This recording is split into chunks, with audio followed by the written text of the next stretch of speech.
City వెళ్తే పల్లెటూరు friends గుర్తురారా నీకా?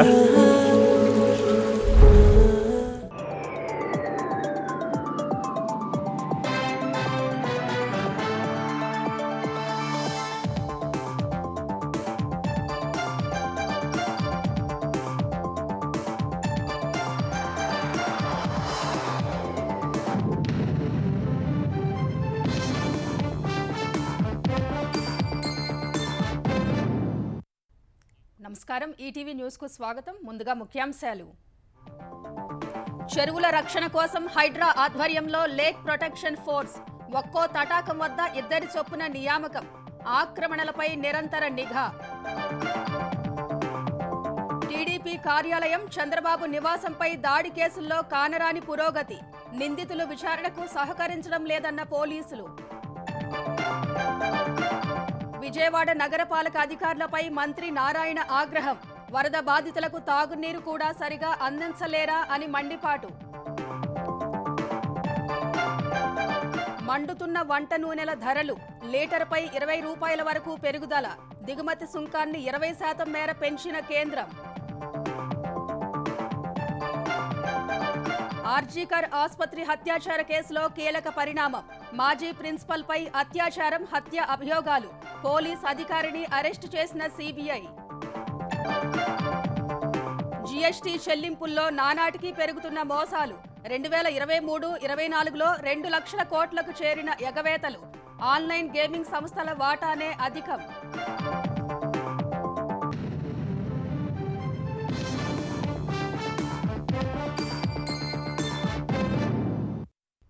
చెరువుల్లో అక్రమ నిర్మాణాల కూల్చివేతలపైనే కాకుండా వాటి రక్షణ కోసం హైడ్రా ప్రత్యేకంగా నిఘా పెడుతోంది. ఇకపై చెరువును ఆక్రమించాలన్న ఆలోచన వస్తే చాలు హైడ్రాకు సమాచారం అందేలా ప్రత్యేకంగా లేక్ ప్రొటెక్షన్ ఫోర్స్ ఏర్పాటు చేసింది. ఒక్కో చెరువుకు 2 చొప్పున రక్షకులను ఏర్పాటు చేసింది. వారి నిఘాలో ఎప్పటికప్పుడు చెరువులు, కుంటలు ఆక్రమణలకు గురికాకుండా పర్యవేక్షిస్తోంది. హైదరాబాద్లో ఇక నుంచి చెరువులను ఇష్టానుసారంగా ఆక్రమించకుండా, వ్యర్థాలతో నింపకుండా హైడ్రా కఠిన చర్యలకు సిద్ధమైంది. చెరువుల రక్షణ కోసం లేక్ ప్రొటెక్షన్ ఫోర్స్ ఏర్పాటు చేసింది. ఒక్కో చెరువుకు 2 సిబ్బంది చొప్పున రోజంతా నిఘా పెట్టనున్నారు. నీలం రంగు డ్రెస్ కోడ్తో ఉండే సిబ్బంది చెరువుల వద్ద ఆక్రమణలు జరిగినా, నిర్మాణాలకు ప్రయత్నించినా, నిర్మాణ వ్యర్థాలతో పూడ్చేందుకు యత్నించినా వెంటనే హైడ్రాకు సమాచారాన్ని ఇవ్వనున్నారు. వారిచ్చే సమాచారం ఆధారంగా ఆక్రమణలకు పాల్పడేవారిని అప్పటికప్పుడు అరెస్టు చేయడానికి కూడా సంబంధిత అధికారులు చర్యలు తీసుకోబోతున్నారు. బల్దియా పరిధిలో 185 చెరువులుండగా హెచ్ఎండిఏ పరిధిలో 3500 చెరువులున్నాయి. 300 చెరువులకు ఇప్పటికీ ఎఫ్టీఎల్, బఫర్ జోన్ల హద్దులను నిర్ధారించలేదు. తుది నోటిఫికేషన్ ఇవ్వలేదు.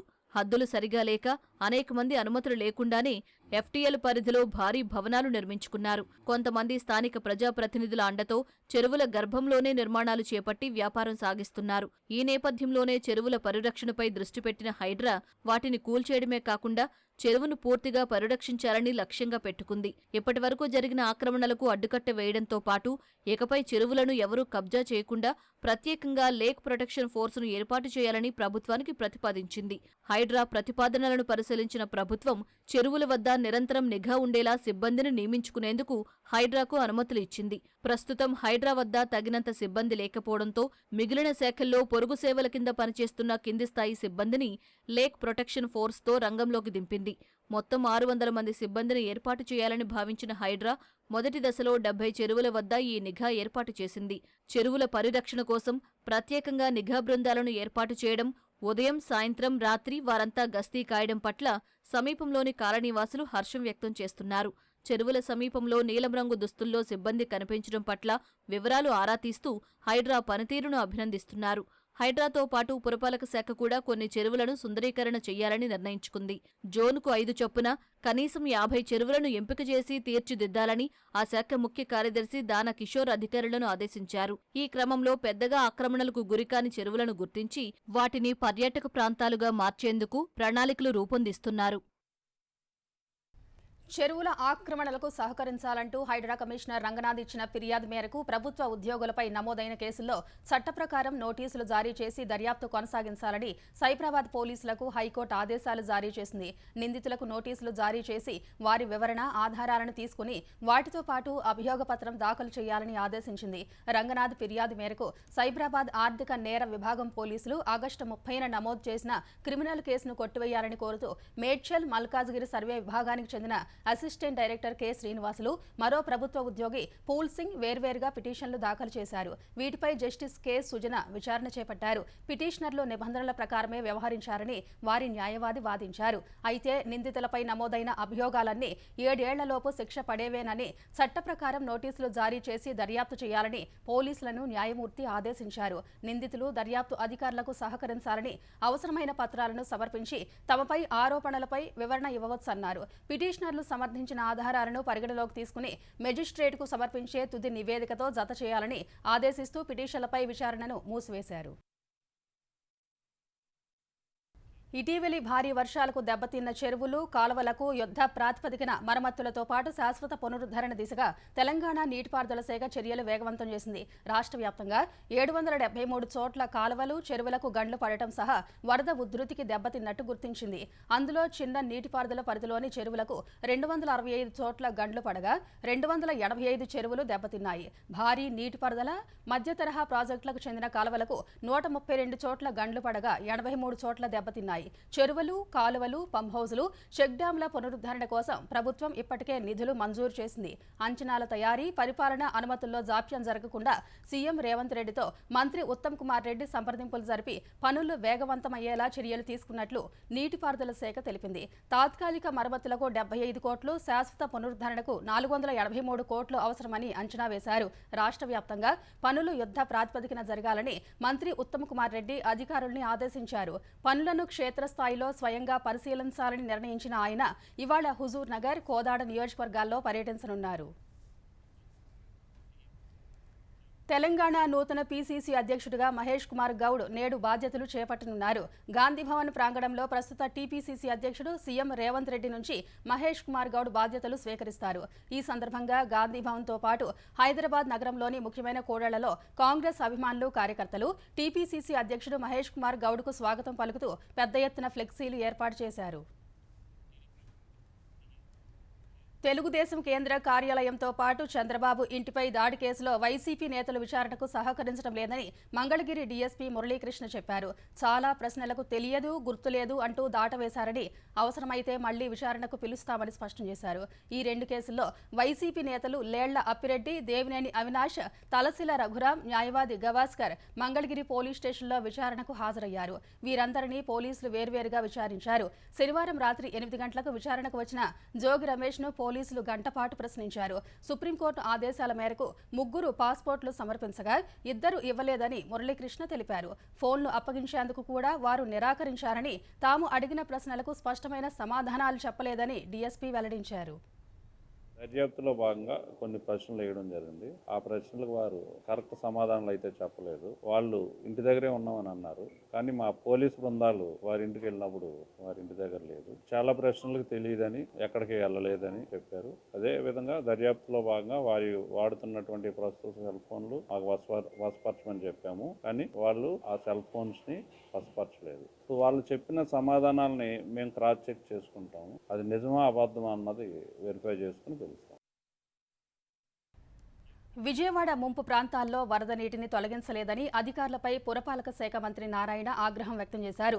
మంత్రులు వరద ప్రాంతాల్లో తిరుగుతున్నా అధికారులకు పట్టడం లేదంటే ఎలా అని తీవ్రస్థాయిలో నిలదీశారు. కండ్రికలో శనివారం అర్ధరాత్రి పర్యటిస్తున్న మంత్రిని వరద బాధిత ప్రాంతాల ప్రజలు ఒక్కసారిగా చుట్టుముట్టారు.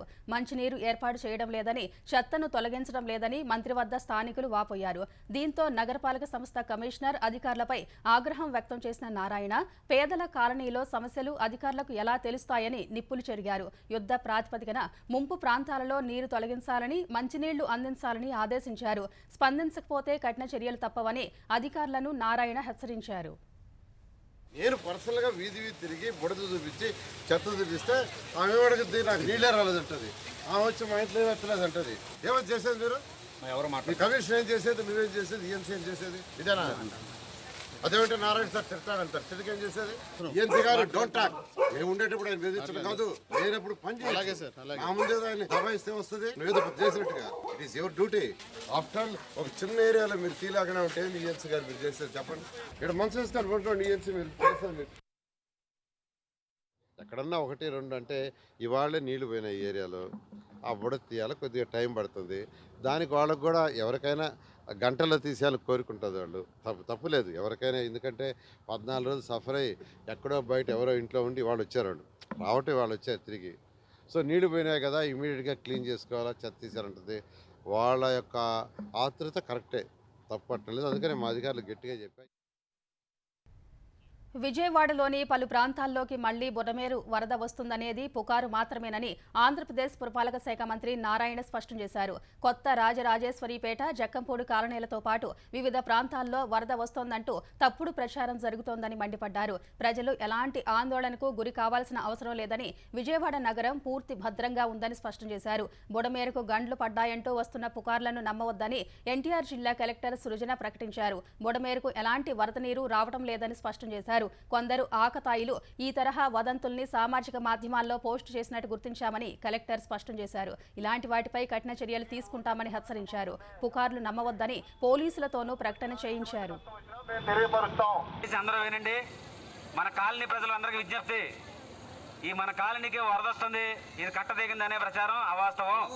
దయచేసి అటువంటి ఫేక్ ప్రచారాలు నమ్మొద్దు. అటువంటి ఫేక్ ప్రచారం చేసే వ్యక్తులు ఎవరు ఉంటే మాకు చెప్పండి, వాళ్ళ మీద చట్టపరమైన చర్యలు తీసుకుంటాం. అటువంటి ఫేక్ ప్రచారం. పండగల సీజన్ ప్రారంభం కానున్న వేళ సామాన్యుల నెత్తిన మరో భారం పడేలా కనిపిస్తోంది. వంట నూనెలపై దిగుమతి సుంకాన్ని కేంద్ర ప్రభుత్వం భారీగా పెంచింది. చౌక దిగుమతుల కారణంగా దేశీయంగా నూనె గింజల ధరలు పడిపోతున్న నేపథ్యంలో స్థానిక రైతులకు ప్రయోజనం కల్పించేందుకు ఈ నిర్ణయం తీసుకున్నట్లు కేంద్రం తెలిపింది. ముడి పామాయిల్, సోయాబీన్, సన్ఫ్లవర్ నూనెపై ఇప్పటి వరకు ఎలాంటి దిగుమతి సుంకం లేదు. తాజాగా దీన్ని 20% పెంచుతున్నట్లు కేంద్రం ఓ ప్రకటనలో వెల్లడించింది. రిఫైన్డ్ పామాయిల్, సోయాబీన్, సన్ఫ్లవర్ నూనెపై దిగుమతి సుంకాన్ని 12.5% నుంచి 32.5% పెంచింది. వీటికి అగ్రికల్చర్ సెస్ అదనంగా వర్తిస్తుంది. ఈ పెంపుతో దిగుమతులు తగ్గి దేశీయ మార్కెట్లలో వంట నూనె ధరలు పెరిగే అవకాశం ఉందని నిపుణులు చెబుతున్నారు. దేశీయంగా సోయా, ఇతర నూనె గింజల సాగు రైతులకు ప్రయోజనం కల్పించేలా కేంద్రం ఈ నిర్ణయం తీసుకుంది. ఫలితంగా మహారాష్ట్ర, మధ్యప్రదేశ్, గుజరాత్, రాజస్థాన్, కర్ణాటక, ఉత్తరప్రదేశ్, తమిళనాడు, తెలంగాణ, ఆంధ్రప్రదేశ్లో నూనె గింజల సాగు ఎక్కువగా ఉండగా ఆయా రాష్ట్రాల రైతులకు ప్రయోజనం కలగనుంది. తెలంగాణ పామాయిల్ రైతులకు భారీ ఊరట లభించింది. వ్యవసాయ శాఖ మంత్రి తుమ్మల నాగేశ్వరరావు విజ్ఞప్తి మేరకు ముడి పామాయిల్ దిగుమతిపై సుంకం 5.5 నుంచి 27.5% పెంచుతూ కేంద్రం ఉత్తర్వులు జారీ చేసింది. గతంలో ముడి పామాయిల్ దిగుమతిపై సుంకం ఎత్తివేయడం వల్ల ఆయిల్ పామ్ గెలల ధర తగ్గి రైతులు నిరాశపడటమే కాకుండా కొత్తగా పంట సాగు చేయాలనుకున్న రైతులపై ప్రతికూల ప్రభావం చూపిందని మంత్రి అన్నారు. ఇది దృష్టిలో పెట్టుకుని ఆయిల్ పామ్ సాగు లాభసాటిగా తీర్చిదిద్ది కొత్త రైతులను ప్రోత్సహించాలనే ఉద్దేశంతో ముడి పామాయిల్పై దిగుమతి సుంకం తిరిగి విధించాలని ఇటీవల లేఖ ద్వారా మంత్రి తుమ్మల కేంద్ర ప్రభుత్వాన్ని కోరారు. ఇటీవల తెలంగాణకు వచ్చిన కేంద్ర వ్యవసాయ శాఖ మంత్రి శివరాజ్ సింగ్ చౌహాన్కు మంత్రి తుమ్మలతో పాటు ఆయిల్ పామ్ రైతులు కూడా ఈ అంశంపై చర్యలు తీసుకోవాలని సూచించారు. మంత్రి చొరవతో ఈ నెల 13న కేంద్రం ముడి పామాయిల్ దిగుమతిపై సుంకం 5.5 నుంచి 27.5% పెంచుతూ ఉత్తర్వులు జారీ చేసింది. దేశంలో ఎన్ని మతాలు ఉన్నా వాటి సారం మాత్రం అందరూ కలిసిమెలిసి అభివృద్ధి సాధించడమేనని సీఎం రేవంత్ రెడ్డి అన్నారు. హైదరాబాద్ ఆరంగర్లో మౌలానా రహమాన్ రాసిన ప్రొఫెట్ ఫర్ ద వరల్డ్ పుస్తకాన్ని ఎంపీ అసదుద్దీన్తో కలిసి రేవంత్ రెడ్డి ఆవిష్కరించారు. మన భాషలు వేరైనప్పటికీ హైదరాబాద్ అభివృద్ధిలో అందరం కలిసి పనిచేయాలని సీఎం కోరారు. లోక్సభలో అసదుద్దీన్ దళిత, ఆదివాసీ, మైనార్టీల హక్కుల కోసం మాట్లాడుతుంటే తనకు సంతోషం అనిపించేదని రేవంత్ రెడ్డి చెప్పారు. ప్రస్తుతం పార్లమెంట్లో ప్రజల పక్షాన నిలిచే నేతలు చాలా తక్కువ ఉన్నారన్నారు. హైదరాబాద్లో మూసీ నది ప్రక్షాళన అత్యవసరమన్న రేవంత్ రెడ్డి అందుకు సలహాలు, సూచనలు ఇవ్వాలని కోరారు. बार चुनाव खत्म होने के बाद हम सब मिलकर 4 करोड़ तेलंगाना जनता को कुछ अच्छा के लिए, कुछ वेलफेयर के लिए, उन लोग डेवलपमेंट के लिए, हैदराबाद शहर को सुधारने के लिए हम लोग मिलके काम करने का ज़रूरत है. हम अलग अलग बैठकर, अलग अलग सोचकर हम लोग कुछ किए तो इस शहर का नाम खराब हो जाएंगे. ईसा मूसे रिवर जो बहुत सालों से वो एकदम खराब हो चुका है, उसमें जो शहर के जितना भी कचरा है उसी में आ रहा है. वो सुधारने के लिए हम लोग कोशिश कर रहे हैं, उनका मदद हम मांगे, वो लोग भी आगे आए। శాసనసభ్యులుగా బాధ్యతాయుతమైన పదవిలో ఉన్నవారు బజార్న పడి తన్నుకోవడం చూస్తే చాలా బాధేస్తోందని తెలంగాణ ఉప ముఖ్యమంత్రి భట్టి విక్రమార్క ఆందోళన వ్యక్తం చేశారు. ఇంకా అతిగా ముందుకు వెళితే వారిని ఎలా నియంత్రించాలో ప్రభుత్వానికి తెలుసునని హెచ్చరించారు. అరికపూడి గాంధీ కాంగ్రెస్ కాదని బీఆర్ఎస్ నాయకులు చెప్పడం విడ్డూరంగా ఉందని భట్టి అన్నారు. పెద్దపల్లి జిల్లా ధర్మారం, జోలపల్లి, పెద్దపల్లి మండలాల్లో 31,000 కోట్లతో నిర్మించనున్న 5 విద్యుత్ ఉప కేంద్రాలకు శంకుస్థాపన చేసిన ఆయన ప్రజాస్వామ్యాన్ని భ్రష్టు పట్టించిందే బీఆర్ఎస్ అని మండిపడ్డారు. ఎమ్మెల్యేలు అరికపూడి గాంధీ, కౌశిక్ రెడ్డిల మధ్య జరిగిన వివాదానికి కాంగ్రెస్ కారణమని బీజేపీ ఆరోపించడం శోచనీయమని భట్టి విమర్శించారు. లా అండ్ ఆర్డర్ ప్రాబ్లం అని అంటే సరే, శాసనసభ్యులుగా బాధ్యత కలిగినటువంటి వాళ్ళే, వాళ్ళ పార్టీకి సంబంధించినటువంటి వాళ్ళు బజారును పడి అలా అనుకుంటుంటే నిజంగా బాధ అనిపిస్తూ ఉంది. ప్రజాస్వామ్యంలో ప్రతిపక్షాలను కూడా గౌరవించాలి కాబట్టి వాళ్ళు బజారును పడి అట్లా తనుకుంటుంటే కూడా కొంత ఉపేక్షించాం. అంటే ప్రజాస్వామ్యాన్ని గౌరవించాలి. వీళ్ళు అతిగా అట్లాగే ముందుకు పోతూ ఉంటే దాన్ని ఎలా కంట్రోల్ చేయాలో కూడా కాంగ్రెస్ ప్రభుత్వానికి తెలుసు, తప్పనిసరిగా చేస్తాం. బెట్టింగులకు బానిసై అప్పులు తీర్చడానికి అత్తమామ ఆస్తిపై కన్నేసి సొంత బావమరిదినే చంపి ఆత్మహత్యగా చిత్రీకరించిన బావను హైదరాబాద్ పోలీసులు అరెస్టు చేశారు. ఆంధ్రప్రదేశ్లోని కావలికి చెందిన మద్దసాని ప్రకాష్ 2 ఏళ్ల క్రితం తన కుమార్తెను నెల్లూరులో సత్యవోలుకు చెందిన శ్రీకాంత్కు ఇచ్చి పెళ్లి చేశారు. గచ్చిబౌలిలో హాస్టళ్లు నిర్వహిస్తున్న శ్రీకాంత్ బెట్టింగులకు బానిసై అప్పుల పాలయ్యాడు. అప్పులను తీర్చడానికి అత్తమామల ఆస్తిని కాజేయాలని చూశాడు. అడ్డుగా ఉన్న బావమరిది యశ్వంత్ను తప్పించాలని శ్రీకాంత్ పన్నాగం పన్నాడు. హాస్టళ్ల నిర్వహణకు సాయం కావాలంటూ బావమరిదిని హైదరాబాద్ తీసుకొచ్చాడు. ఈ క్రమంలోనే అత్తమామకు ఫోన్ చేసి యశ్వంత్ వ్యసనాలకు బానిసై హాస్టళ్లలో ఉరేసుకున్నాడని శ్రీకాంత్ చెప్పాడు. మృతదేహంపై గాయాలను చూసిన మృతుడి తల్లిదండ్రులు పోలీసులను ఆశ్రయించారు. పోలీసులు హాస్టల్ పరిసర ప్రాంతాల్లో సీసీటీవీ ఫుటేజీలు పరిశీలించారు. ఈ నేపథ్యంలోనే శ్రీకాంత్ను అదుపులోకి తీసుకుని విచారించగా సుపారీ గ్యాంగ్తో యశ్వంత్ను హత్య చేసినట్టు తేలింది. సుపారీ గ్యాంగ్లోని 2 పాటు శ్రీకాంత్ను అరెస్టు చేసినట్టు పోలీసులు తెలిపారు. సొంత బావ అయినటువంటి గోగుల శ్రీకాంత్ బావమరిది అయినటువంటి యశ్వంత్ ఆస్తి ఎలాగైనా తీసుకోవాలని, తనని చంపితే తన ఆస్తి తనకే వస్తుందని చెప్పేసి ఆలోచించి దానికి 10 లక్షల సుపారీ పి ఆనంద్ అనే వ్యక్తికి మాట్లాడుకోవడం జరిగింది. తర్వాత ఈ ఆనంద్ అనే వ్యక్తి మళ్ళీ ఏ వెంకటేష్ అనే వ్యక్తితోని కలిసి ప్లాన్ చేసి వీళ్ళు ముగ్గురు కలిసి ఈ యశ్వంత్ను హాస్టల్లో చంపేసి తర్వాత హ్యాంగింగ్ చేసుకున్నట్టుగా ప్లాన్ చేసినారు. తర్వాత సబ్సిక్వెంట్లీ ఎవరికి ఎక్కడ కంప్లైంట్ చేయకుండా డెడ్ బాడీని యశ్వంత్ సొంత ఊరి కారులో తీసుకొని వెళ్ళి మధ్యాహ్నం బార్డర్ వచ్చిన తర్వాత ఒక అంబులెన్స్ తెప్పించుకొని అక్కడికి తీసుకెళ్లినారు. తొందర పెట్టి అక్కడ క్రీమేషన్ చేయడం జరిగింది. అది అయిపోయిన తర్వాత తల్లిదండ్రులకు అనుమానం వచ్చి వాళ్ళు కంప్లైంట్ చేయడం జరిగింది. దాన్ని బేస్ చేసుకొని ఇమీడియట్లీ కేసు రిజిస్టర్ చేసి ఎవరైతే దీనిలో పాల్గొన్నారో ఆ ముగ్గురిని అరెస్ట్ చేయడం జరిగింది. ఆంధ్రప్రదేశ్లో ఎంబీబీఎస్ కౌన్సిలింగ్ తీవ్ర జాప్యమవుతోంది. ప్రవేశాల ప్రక్రియ మొదలుపెట్టి నెల దాటినా ఇప్పటికీ సీట్లు కేటాయించలేదు. ఫలితంగా ఆల్ ఇండియా కోటా సీట్లు కోల్పోతున్నామని అభ్యర్థులు, తల్లిదండ్రులు ఆవేదన వ్యక్తం చేస్తున్నారు. త్వరితగతిన మొదటి విడత సీట్లు కేటాయింపు చేయాలని డిమాండ్ చేస్తున్నారు. కేంద్ర ప్రభుత్వం ఆధ్వర్యంలోని ఆల్ ఇండియా కోటా సీట్లకు మొదటి విడత ప్రవేశాల ప్రక్రియ, సీట్ల కేటాయింపులు ఇప్పటికే పూర్తయ్యాయి. ప్రస్తుతం 2వ విడత కౌన్సిలింగ్కు ఆప్షన్లు ఇచ్చుకోవాలని ప్రకటన జారీ చేశారు. ఈ నెల 17లోగా 2వ విడతకు ఆప్షన్ల నమోదుకు గడువు ఇచ్చారు. అయినా ఎన్టీఆర్ విశ్వవిద్యాలయం ఆధ్వర్యంలోని రాష్ట్ర కోటా సీట్ల భర్తీకి మొదటి విడత కూడా ఇప్పటి వరకు పూర్తి చేయలేదు. జాతీయ వైద్య కమిషన్ ఎన్ఎంసీ ఆదేశాల ప్రకారం అక్టోబర్ 1 నుంచే తరగతులు ప్రారంభించాలి. ఈలోగా మొదటి, 2వ విడత కౌన్సిలింగ్ పూర్తి చేయాల్సి ఉంది. ఏపీ విద్యార్థులకు రాష్ట్రంలో మెరుగైన కళాశాలల్లో సీట్లు దక్కకపోతే ఆల్ ఇండియా కోటాలో సీట్ల కోసం ప్రయత్నించే అవకాశం ఉంటుంది. కానీ ఇక్కడ జాప్యం జరగడం, ఆల్ ఇండియా కోటా భర్తీ ముందంజలో ఉండటంతో రాష్ట్ర విద్యార్థుల్లో ఆందోళన పెరిగిపోతోంది. కృష్ణా జిల్లా నూజివీడు ట్రిపుల్-ఐటీ వ్యవహారాల పర్యవేక్షణకు ఆంధ్రప్రదేశ్ ప్రభుత్వం కమిటీని ఏర్పాటు చేసింది. ఈ మేరకు ఉన్నత విద్యాశాఖ ఉత్తర్వులు జారీ చేసింది. వివిధ ఆరోపణలపై ట్రిపుల్-ఐటీ డైరెక్టర్ను తొలగించిన నేపథ్యంలో రోజువారీ వ్యవహారాల పర్యవేక్షణకు 3 సభ్యులతో కమిటీని నియమించింది. ఈ కమిటీకి కళాశాల విద్యా కమిషనర్ చైర్మన్గా వ్యవహరిస్తారు. ఉన్నత విద్యామండలి ఇన్ఛార్జ్ చైర్మన్, కార్యదర్శిగా ఏలూరు జిల్లా కలెక్టర్ సభ్యురాలుగా వ్యవహరిస్తారు. ట్రిపుల్-ఐటీలో ఆహార నాణ్యత, శానిటేషన్, హాస్టళ్ల పరిశుభ్రత, లైంగిక వేధింపుల ఫిర్యాదు ఫిర్యాదులపై తక్షణ చర్యలు తీసుకోవాలని త్రిసభ్య కమిటీని ప్రభుత్వం ఆదేశించింది. క్యాంపస్లో డ్రగ్స్, ధూమపానం అరికట్టేలా కఠిన చర్యలు తీసుకోవాలని సూచించింది. IIIT క్యాంపస్లో జరిగే ప్రతికూలమైన ఘటనల్ని తక్షణం ప్రభుత్వం దృష్టికి తేవాలని ఆదేశించింది. ఈ నెల 20లోగా నివేదిక ఇవ్వాలని త్రిసభ్య కమిటీకి ప్రభుత్వం సూచించింది. దేశవ్యాప్తంగా సంచలనం సృష్టించిన కోల్కతా వైద్య విద్యార్థిని హత్యాచార కేసులో కీలక పరిణామం చోటు చేసుకుంది. ఈ వ్యవహారంలో ఇప్పటికే విచారణ ఎదుర్కొంటున్న ఆర్జీకర్ వైద్య కళాశాల మాజీ ప్రిన్సిపల్ సందీప్ ఘోష్తో పాటు తొలుత ఈ కేసును దర్యాప్తు చేసిన పోలీస్ అధికారి అభిజిత్ మండల్ను సీబీఐ అరెస్టు చేసింది. దర్యాప్తు అధికారులను తప్పుదోవ పట్టించడం, సాక్ష్యాధారాలను దాచేందుకు యత్నించారన్న ఆరోపణలపై వారిని అరెస్టు చేసినట్టు సమాచారం. సందీప్ ఘోష్పై అత్యాచారం, హత్య కేసు అభియోగాలను చేర్చినట్లు ఓ అధికారి తెలిపారు. అత్యాచారం, హత్య కేసులో అభిజిత్ మండల్ పాత్ర కూడా ఉన్నట్టు వెల్లడించారు. అభిజిత్ను శనివారం సుమారు 8 గంటల పాటు విచారించిన సీబీఐ అధికారులు తర్వాత అరెస్టు చేశారు. వైద్య కళాశాలలో ఆర్థిక అవకతవకలకు పాల్పడిన కేసులో సందీప్ను ఇప్పటికే సీబీఐ అరెస్టు చేసింది. ప్రస్తుతం ఆయన జ్యుడిషియల్ కస్టడీలో ఉన్నారు.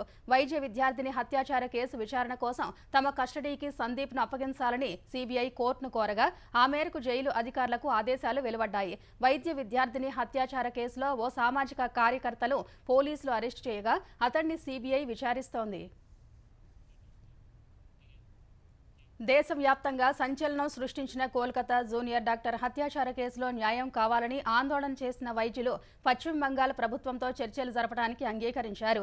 చర్చల్లో పాల్గొనే సమయంలో ప్రత్యక్ష ప్రసారం, వీడియో రికార్డింగ్ లేకున్నా చర్చించడానికి డాక్టర్లు సుముఖత వ్యక్తం చేశారు. చర్చల్లో సమావేశ మినిట్స్ను రికార్డ్ చేస్తామని బంగాల్ సీఎం మమతా బెనర్జీ హామీ ఇచ్చిన తర్వాతే ఈ నిర్ణయం తీసుకున్నట్లు వైద్యులు తెలిపారు. ఈ విషయాన్ని తాము ఆరోగ్య శాఖ మంత్రి చంద్రిమా భట్టాచార్యకు తెలియజేసినట్టు వెల్లడించారు. ఈ నిర్ణయంతో చర్చల్లో ఎవరి చిత్తశుద్ధి ఏంటో తెలుస్తోందని వైద్యులు చెప్పారు. అంతకుముందు ఆందోళన చేసిన జూనియర్ డాక్టర్ల శిబిరం వద్దకు వెళ్లిన మమతా బెనర్జీ చర్చలకు రావాలని కోరారు. అప్పటికే 3 గంటల పాటు చర్చల కోసం వేచి చూశానని, పదే పదే తనను అవమానించడం సరికాదని హితవు పలికారు. చివరకు చర్చలకు అంగీకరించిన జూనియర్ వైద్యులు శనివారం సమయం మించిపోవడం వల్ల వెళ్లిపోయారు. పన్ను ఎగవేతలను అరికట్టేందుకు కేంద్రం ప్రభుత్వం ఎన్ని చర్యలు చేపడుతున్నా మోసాలు మాత్రం ఆగడం లేదు. ఒక్క 2023-24 ఆర్థిక సంవత్సరంలోనే 6084 కేసుల్లో సుమారు 2,00,000 కోట్ల మేర జీఎస్టీ ఎగవేతలను గుర్తించినట్లు directorate general of GST intelligence DGGI వెల్లడించింది. సేవల విభాగంలో online gaming, banking, financial services and ఇన్సూరెన్స్తో పాటు ఇనుము, రాగి, తుక్కు వంటి ఖనిజాల విషయంలో పన్ను ఎగవేతకు ఆస్కారం ఉంటోందని డీజీజీఐ వార్షిక నివేదికను వెలువరించింది. 2022-23 ఆర్థిక సంవత్సరంలో నమోదైన 4,872 కేసుల్లో 1,00,000 కోట్ల ఎగవేతలను డీజీజీఐ గుర్తించగా 2023-24 ఆర్థిక సంవత్సరంలో 2,00,000 కోట్లకు పెరిగింది. మొత్తం ఎగవేతల్లో పూర్తిగా పన్నులు చెల్లించకపోవడానికి, అక్రమ మార్గంలో సరఫరా, తక్కువ విలువ చూపడం వంటి కేసులు 46% కాగా 20% నకిలీ ఇన్పుట్ ట్యాక్స్ క్రెడిట్కు సంబంధించినవి ఉన్నాయని డీజీజీఐ పేర్కొంది. ఆన్లైన్ గేమింగ్ రంగంలో 78 కేసుల్లో 81,875 కోట్ల మేర పన్ను ఎగవేసినట్టు తెలిపింది. బీఎఫ్ఎస్ఐ రంగంలో 171 కేసుల్లో 18,961 కోట్లు, కాంట్రాక్ట్ సర్వీసులకు సంబంధించి 343 కేసుల్లో 3,846 కోట్ల మేర పన్ను ఎగవేతలు గుర్తించామని తెలిపింది. ఇనుము, రాగి, తుక్కు, మిశ్ర ధాతువు వంటి ఖనిజాలకు సంబంధించిన 1976 కేసుల్లో 16,806 కోట్ల మేర ఎగవేతలు జరిగినట్టు తెలిపింది. భారత star javelin thrower Neeraj Chopra diamond league ఫైనల్స్లో మరోసారి 2వ స్థానంతో సరిపెట్టుకున్నాడు. శనివారం జరిగిన పోటీలో అత్యుత్తమంగా 87.86 మీటర్ల దూరం ఈట విసిరిన నీరజ్ 1 సెంటీమీటర్ తేడాతో అగ్రస్థానాన్ని కోల్పోయాడు. గ్రెనడాకు చెందిన పీటర్ సండర్సన్ 87.87 మీటర్లతో ఛాంపియన్గా నిలిచాడు. తన 3వ ప్రయత్నంలో అత్యుత్తమ ప్రదర్శన చేసిన నీరజ్ ఆఖరి ప్రయత్నంలో 86.46 మీటర్ల దూరం జావెలిన్ను విసిరి 2వ స్థానానికి పరిమితమయ్యాడు. జర్మనీకి చెందిన జూలియన్ వెబర్ 85.97 మీటర్లతో 3వ స్థానంలో నిలిచాడు. గత ఏడాది జరిగిన డైమండ్ లీగ్ ఫైనల్స్లోనూ నీరజ్కు 2వ స్థానమే దక్కింది. ప్యారిస్ ఒలింపిక్స్లోనూ నీరజ్ 2వ స్థానంలో నిలిచి రజతం గెలిచాడు.